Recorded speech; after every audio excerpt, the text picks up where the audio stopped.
Je vais me tourner vers notre ami. Nous parlons des politiques publiques, de la promotion du livre. Et vous, depuis quelques années, vous avez une initiative en Haïti et vous traversez le monde entier. Qu'en est-il? Merci, bonjour, bonsoir. C'est un plaisir pour moi de me retrouver sur ce panel et de me rejoindre à la 15e édition de 72 heures livres. Je remercie du plus profond du cœur mon ami Sansi d'avoir pensé à m'inviter dans ce beau festival où le livre reprend sa place, son prestige d'antan. En Haïti, j'organise un événement dénommé Livre en liberté.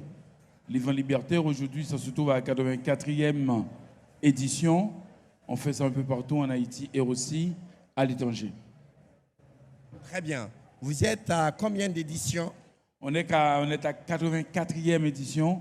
La 60... On peut applaudir ça, 84e édition. On avait lancé ça en 2002, une année après avoir fondé la bibliothèque Georges Castrat de Limbé. C'est pas le Limbé du Cameroun, mais c'est le Limbé d'Haïti.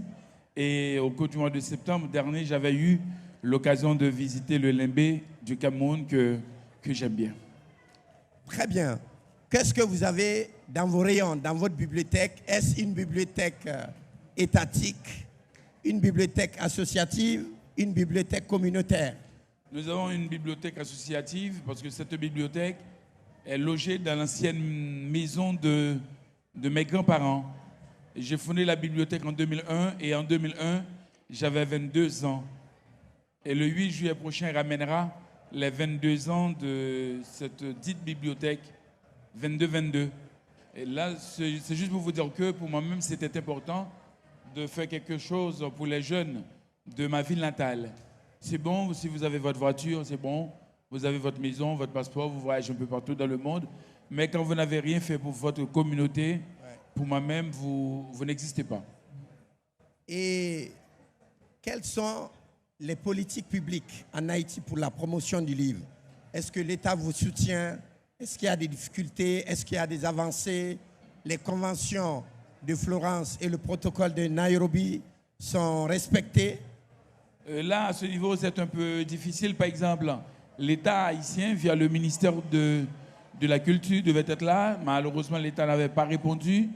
Mais moi-même, ce que je fais en Haïti, ce n'est pas l'État, mais plutôt, nous avons des membres d'honneur, dont les membres du Rotary Haïti, qui soutiennent ce que je fais à Limbé Haïti. Et nous faisons beaucoup de choses. Nous avons créé beaucoup d'événements autour du livre, notamment. Nous avons un événement dénommé Biblio-Cheval. Biblio-Cheval, là où on met les livres sur l'aide de d'âne pour traverser les rivières, les collines, les montagnes, pour apporter cette nourriture spirituelle à plus d'un. Biblio-Cheval. Nous avons des prix. Prix Jacques Roche du journalisme culturel, prix Joseph Deschales. Et ce qui est certain chez nous, on ne laisse pas les livres sur les rayons pour dire nous avons la bibliothèque, mais c'est des animations. La bibliothèque ne pourra pas vivre sans des animations autour du livre. Très bien. Cher Clément, qu'est-ce qu'on trouve dans les bibliothèques en Haïti? C'est des ouvrages du continent?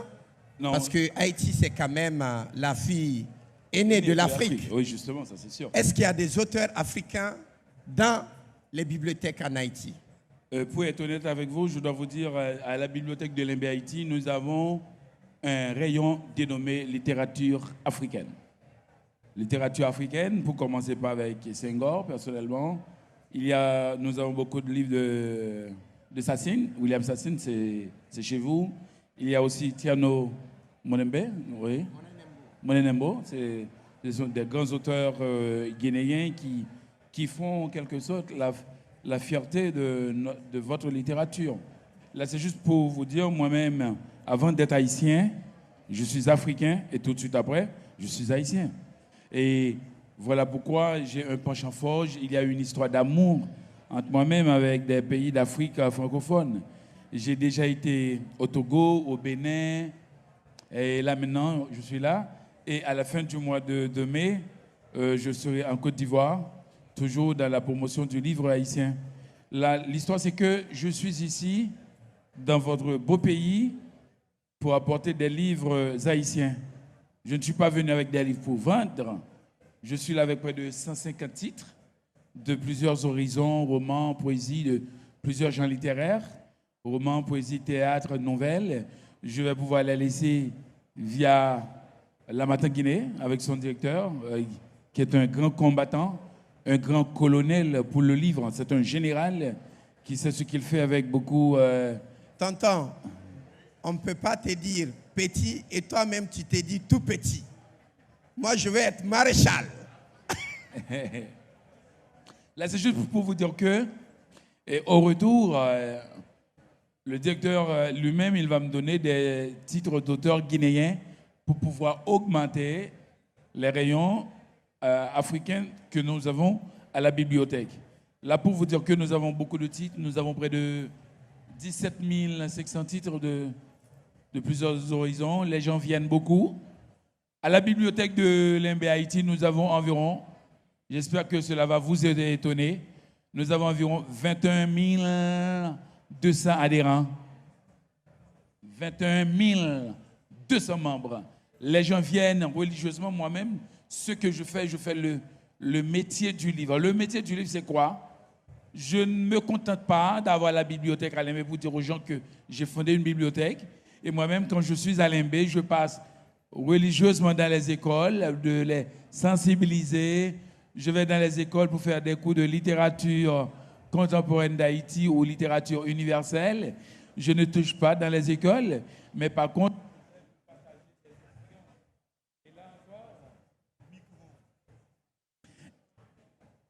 et là encore, quand je retournerai dans mon pays natal, cela me rappelle le cahier d'Aimé Césaire. Je vais pouvoir dialoguer avec des jeunes de Limbe pour dire que je suis venu en Guinée, j'ai vu et j'ai été très convaincu. Et ceci, sincèrement, l'année prochaine, même si tu ne m'invites pas, je prendrai mon billet, je viendrai. Merci. Ça s'applaudit. Parce que moi-même, j'aime ce que je suis en train de vivre là. J'aimais voir ces élèves tout à l'heure qui étaient tout joyeux de poser des questions pour gagner des livres. Là, il y a de l'espoir. Le futur, excusez-moi, je ne fais pas de politique. Je pense que le futur de l'Afrique, ce sont nos élèves. Le futur de l'Afrique, ce sont nos lectrices et nos lecteurs. Sans nos élèves, l'Afrique ne pourra pas reprendre ses droits. Très bien. Vive le livre, merci. Vive la Guinée-Conakry. Merci. Haïti aux 72 heures du livre. Qu'est-ce qui est prévu? Focus sur les lettres haïtiennes. Ensuite, la nuit d'Haïti. Qu'est-ce que vous allez démontrer à la Guinée? Merci. Vous savez que, comme vous le savez aussi, Haïti est le premier pays noir indépendant. La littérature contemporaine d'Haïti est une littérature qui est dense, riche. Les auteurs ne chôment pas comme Dany Laferrière, que vous connaissez. Dany Laferrière, qui est le deuxième noir, qui est admis à l'Académie française, comme Senghor. Il y a des auteurs qui sont connus comme Le Loup Blanc, comme Rodney Saint-Éloi, de Mémoire d'Acrier. Et Haïti est toujours présent dans plusieurs reprises, dans plusieurs salons du livre, comme il fut un temps, Louis-Philippe d'Alembert. Il a été en Mauritanie, parce qu'en Mauritanie, j'ai rencontré l'écrivain Diallo. Il a un salon qui est intéressant. Et tout récemment, Mackenzie, qui n'est pas là, mais il voyage un peu partout pour le livre, mais au moins il a raté un beau événement, parce que quand on est écrivain, à chaque fois que vous participez dans un événement de taille comme 72 heures, c'est un manquement de sa part. Ok.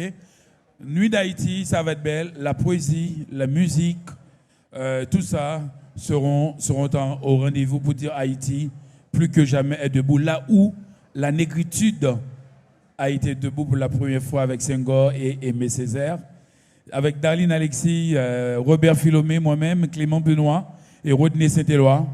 La surprise, je ne peux pas dévoiler tout sur le plateau. Question, on doit bien comprendre ça. Je vous attends à la nuit d'Haïti et vous allez aimer. Et vous allez voir que Haïti, c'est bien votre cousin, votre frère. Et encore une fois, je vous remercie. Je remercie ce beau public présent en face de moi où on parlait du livre, l'importance de la lecture. Pour les élèves, je leur dirais de lire maintenant, lire tôt, lire abondamment, au même rythme que vous avez chez vous beaucoup de chemises, beaucoup de parfums, de pantalons, des sandales. Et je crois que c'est aussi important, primordial d'avoir des livres. Quand vous ne lisez pas, vous cessez d'exister. Il faut toujours avoir un livre. Si vous ne lisez pas, j'en suis sûr, les élèves, vous allez mourir au moins dans moins de 8 jours. Vous allez mourir. Mais quand vous acceptez un livre dans votre vie, vous ne mourrez pas. Quand vous avez un livre en main, il y aura toujours beaucoup de lumière sur votre vie. Merci. Je vous demande de les acclamer très très fort.